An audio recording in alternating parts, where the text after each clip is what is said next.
স্বামীর পরকীয়ায় বাধা দেওয়ার কারণে স্ত্রীকে হত্যার অভিযোগ উঠেছে গাজীপুর সিটি কর্পোরেশনের এক কাউন্সিলরের বিরুদ্ধে। ঘটনার পর থেকে পলাতক রয়েছে ২ নম্বর ওয়ার্ডের ওই কাউন্সিলর সোলাইমান মিয়া। ঘটনাস্থলে যাওয়ার পর জানা যায় তার বিরুদ্ধে রয়েছে আরও নানা অভিযোগ। স্ত্রীকে হত্যার ঘটনায় মামলা হওয়ার পর থেকে তাকে ধরা না গেলেও তার ব্যক্তিগত গাড়ি চালককে গ্রেফতার করেছে পুলিশ।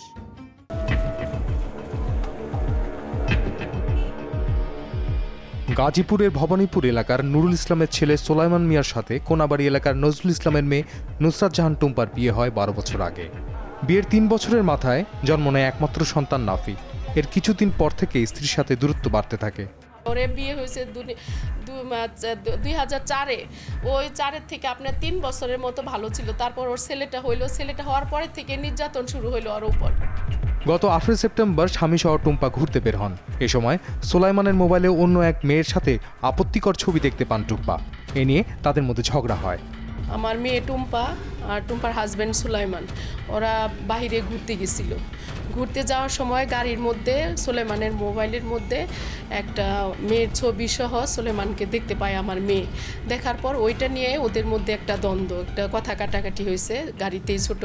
পরে সেখান থেকে টুম্পাকে নিয়ে সুলাইমান বাসায় ফিরে আসেন।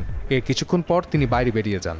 দুপুরে আমি ২টা ডিউটিতে দাঁড়াইছি, দাঁড়ানোর পরে আর ২টার পরে আর কি প্রায় ২:৩০টার মতন বাজে। ওই সময় স্বামী স্ত্রী আর হইলো ওই ম্যাডামের ভাই আসছিল আর তার ইয়ে ছিল ওয়াইফ ছিল, আর ৪ জনে বের হয়েছে ২টার পরে।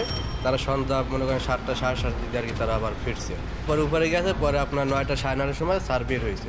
বের হওয়ার পরে আপনার ওই স্যার আমি জিজ্ঞেস করছি স্যার আমি কি বের হবেন, বলছেন না। পরে স্যারে দেখছে বাম সাইডে গেট খুলছে গাড়ির পিছেরটা আর ওই ডাইন সাইডের পিছনটা খুলছে। তা আমার আবার এখানে গাড়ি আসছে, লোক আসছে, তো আমি আবার গেট খুলে দিয়েছি। আর গাড়ি খুলে দিয়েছি, গেট খোলার পর গাড়ি বের হয়েছে। বের হওয়ার সাড়ে আবার দেখলাম উপরে গেছে। উপরে যাওয়ার পরে 10:30 মিনিট আগে আর কি বের হয়েছে, নামছে নিচে নামার পরে সে বের হয়েছে। সোলাইমান ও টুম্পার ঝগড়ার কথা শুনে তাদের ফ্ল্যাটে ছুটে যান টুম্পার মা সেলিনা ইসলাম। কিন্তু মেয়ের সাথে কথা বলতে না পেরে বাসায় ফিরে যান তিনি। পরের দিন টুম্পার কাজের মেয়ের ফোন পেয়ে ছুটে আসেন তিনি। ফ্ল্যাটে তালা ভেঙে ভিতরে ঢুকে দেখতে পান মেয়ের লাশ। ওর বাসার কাজের বুয়া যায়, ও আমাকে ফোন দিল যে খালাম্মা টুম্পা দরজা খুলতেছে না, এখন সিকিউরিটি ম্যানেজার এরা সবাই দরজা ভাঙতে চাইতেছে। তা বললাম যে ঠিক আছে আমি আসতেছি।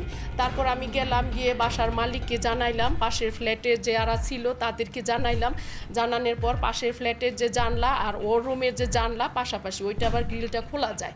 তালা খোলার পর ওই দরজা ভাঙলো, ভিতরে থেকে লক খুললো। লক খোলার পর আমি ভিতরে ঢুকে দেখি যে আমার মেয়ে কাত হয়ে পড়ে আছে, অচেতন অবস্থা।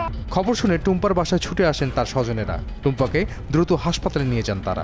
এরপর আবার রিং দিচ্ছে, তুমি কই তাড়াতাড়ি আসো, টুম্পা তো নাই, তাড়াতাড়ি আসো তুমি। তো আমি গাড়ি নিয়ে তাড়াতাড়ি চলে গেলাম।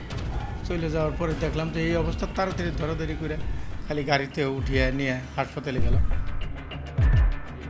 হাসপাতালে নেওয়ার পর কর্তব্যরত চিকিৎসক তাকে মৃত ঘোষণা করেন। খবর পেয়ে যখন আমি উত্তরা ক্রিসেন্ট হাসপাতালে যাই, যাওয়ার পরে ওখানে আমার নাতনিকে যখন দেখি, আমি দেখে পাশে যে ডাক্তার ছিল তাকে প্রশ্ন করি যে এটা কী অবস্থা।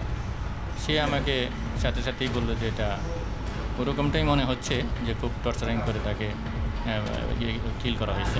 টুম্পাকে চরম নির্যাতনের মাধ্যমে হত্যা করা হয়েছে বলে অভিযোগ করেন তার মা।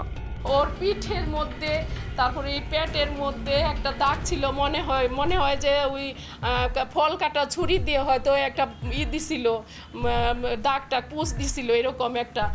আর ওর এই এদিক দিয়ে আর এই কানটা এরকম থেতলাইয়ে গেছিল, এই জায়গাটা কানটা ভিতরে গিয়ে এদিক দিয়ে কালো হয়ে থেতলাইয়ে গেছে। পিঠের মধ্যে কিঞ্চিত পরিমাণ কোনো জায়গা নাই, যে একটু খালি জায়গা নাই। মনে হইলো যে ওটা কি দিয়ে হাতুড়ি দিয়ে না কি দিয়ে ওরে চেয়েছে, কি দিয়ে ওরে কি করছে আল্লাহ পাক জানে। এই ঘটনায় টুম্পার বাবা নজরুল ইসলাম বাদী হয়ে সোলাইমান ও তার কথিত প্রেমিক বুবলি ওরফে মায়া সহ ৬ জনের বিরুদ্ধে মামলা করেছেন।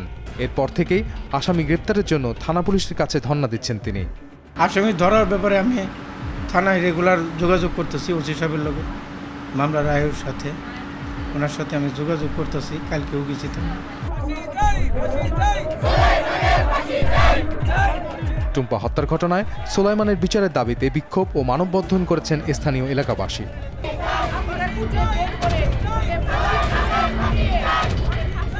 এদিকে সোলাইমান সম্পর্কে খোঁজ নিতে গাজীপুর সিটি কর্পোরেশনের 2 নম্বর ওয়ার্ডে গেলে তার বিরুদ্ধে পাওয়া গেছে আরও অভিযোগ।